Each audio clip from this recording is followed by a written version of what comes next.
선생님이 가르쳐 주신 대로 운동했더니 요즘 몸이 많이 좋아졌어요. 정말 많이 좋아지셨네요. 그동안 운동을 열심히 하신 모양이네요. 네. 하루도 빠짐없이 달리기도 하고 근육 운동도 했더니 배도 많이 들어갔어요. 그래서 이번에는 더 열심히 해서 복근도 만들어 보려고요. 네. 지금까지 하던 대로 열심히 하시면 가능해요. 복근을 만들려면 역시 윗몸 일으키기를 많이 하는 게 좋겠죠? 보통 그렇게 생각하기 쉬운데 윗몸 일으키기만 하면 복근을 만들 수 없어요. 줄넘기나 옆구리 운동을 함께 해야 돼요. 그리고 중요한 건 음식이에요. 술이나 단 음식은 절대 먹으면 안 돼요. 그건 정말 곤란한데요. 제가 다니는 회사는 회식을 자주 해서요. 회식 때는 어쩔 수 없겠지만 그래도 한번 노력은 해보세요. 몸이 좋아졌을 때 하면 휴가를 더 빨리 얻을 수 있으니까요. 배에 복근이 생기면 얼마나 멋있는지 몰라요. 그건 그래요. 운동을 시작하고 나서 회사에서 인기도 많아졌어요. 그리고 몸도 가볍고 기분이 상쾌해져서 일도 더 잘하게 되었어요. 계속 많이 도와주세요.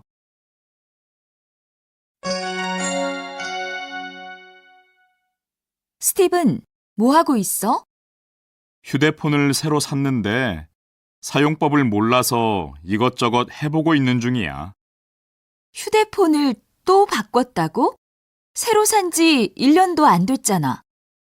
그래도 요즘은 새 휴대폰이 계속 나오니까 조금만 지나면 낡은 것처럼 느껴지더라고. 아무리 그래도 그렇지 멀쩡했잖아. 고장난 것도 아닌데 자꾸 버리고 새로 사는 건 낭비 아니야? 멀쩡하지는 않았어. 가끔 인터넷 연결이 안 될 때가 있었거든. 고쳐서 쓰려다가 싸게 나온 제품이 있어서 산 거야. 너무 그러지 마. 새 것만 좋아해서 쓰던 물건을 자꾸 버리면 쓰레기가 계속 늘어나게 되잖아. 그러다가 나중에는 우리가 쓰레기 더미 속에서 살아야 할지도 몰라. 그래, 알았어. 앞으로 쓸 수 있는 물건은 고쳐서 쓰도록 노력할게. 여러분, 안녕하십니까? 건강 상담 시간입니다. 먼저 시청자 한 분의 고민을 들어보겠습니다. 안녕하세요. 저는 인천에 사는 이민지라고 합니다. 백화점에서 판매 일을 하고 있는데요. 계속 서서 일을 했더니 몸이 안 좋아졌어요. 아침에 일어나면 다리가 퉁퉁 붓고 무릎이 아파서 계단을 올라가기도 힘들어요. 규칙적으로 운동은 하고 계십니까? 직장이 멀어서 집에 돌아오면 밤 10시가 넘어요. 운동할 시간이 없어요. 그래도 가장 좋은 방법은 운동입니다. 운동할 시간이 없다면 평소에 발목을 자주 움직여주고 자기 전에는 누워서 다리를 위로 올리고 가볍게 스트레칭 하세요. 다리가 심하게 아플 때는 뜨거운 수건으로 마사지하는 것도 좋습니다. 감사합니다, 선생님. 굽이 높은 구두도 다리 건강에는 나쁘죠? 물론입니다.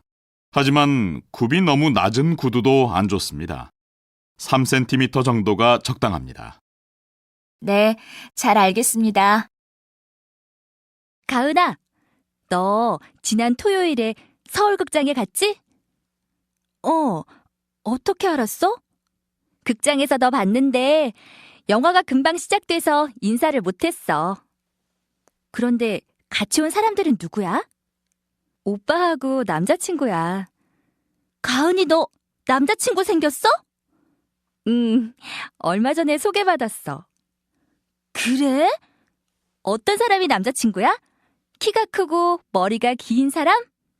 아니, 그 사람은 우리 오빠야. 안경 끼고 머리가 짧은 사람이 남자친구야.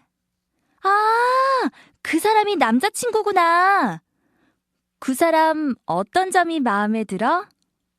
첫인상이 좋았어. 그리고 만나보니까 조용하고 점잖은 편이라서 좋아. 난 우리 오빠처럼 말이 많은 남자는 별로 안 좋아하거든. 요즘 이리나 씨가 이상하죠? 좀 우울한 것 같아요. 네, 그런 것 같아요. 왜 그럴까요? 제 생각에는 집에 문제가 생긴 것 같아요. 그래요?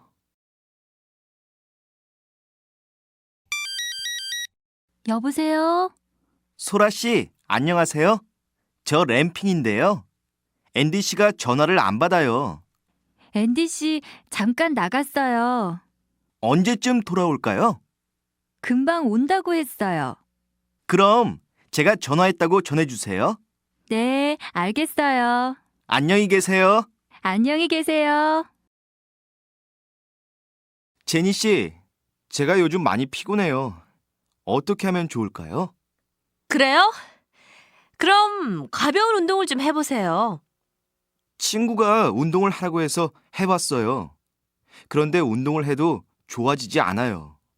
그럼 병원에 한번 가보는 게 어때요? 그래야 할 것 같아요. 나라마다 음식 문화가 다르고 식사 예절도 다릅니다. 한국의 식사 예절은 어떤지 한번 알아볼까요? 한국의 밥상에는 밥과 국, 반찬이 모두 있습니다. 밥과 국은 숟가락으로, 반찬은 젓가락으로 먹습니다. 그런데 식사를 할 때는 숟가락과 젓가락을 모두 같이 들고 먹지 않습니다. 밥그릇과 국그릇도 손에 들고 먹으면 안 됩니다. 그리고 음식을 먹을 때는 소리를 내지 않아야 합니다. 어른과 같이 식사를 할 때는 어른이 먼저 수저를 드신 후에 먹습니다. 식사가 끝난 후에도 어른보다 먼저 자리에서 일어나지 않고 어른이 식사를 끝내실 때까지 기다려야 합니다. 모든 사람이 식사가 끝나면 수저를 내려놓습니다. 옛날 한국에서는 식사를 할 때 보통 말을 하지 않았습니다. 말을 하다가 음식이 입 밖으로 나올 수도 있기 때문입니다. 그렇지만 요즘에는 옛날에 비해서 이야기를 많이 나눕니다. 이제 한국의 식사 예절을 배웠으니까 한국 사람과의 식사가 별로 어렵지 않을 것입니다. 여러분 나라의 식사 예절은 어떤가요? 제가 요즘 속이 좋지 않아 밥을 못 먹는데 어떤 음식을 만들어 먹으면 좋을까요? 소화가 잘 되는 야채죽은 어때요? 요리하기도 아주 쉬워요. 어떻게 만들어요? 좀 가르쳐 주세요. 먼저 밥에 물을 넣고 끓인 다음 채소를 썰어 넣고 끓여요. 얼마나요? 큰 채소가 익을 때까지 끓이면 돼요. 오래 걸리지 않아요. 간단해요. 우와, 생각보다 어렵지 않네요. 집에서 만들어 먹어야겠어요. 그래요. 만들다가 모르는 게 있으면 언제든지 저한테 물어보세요.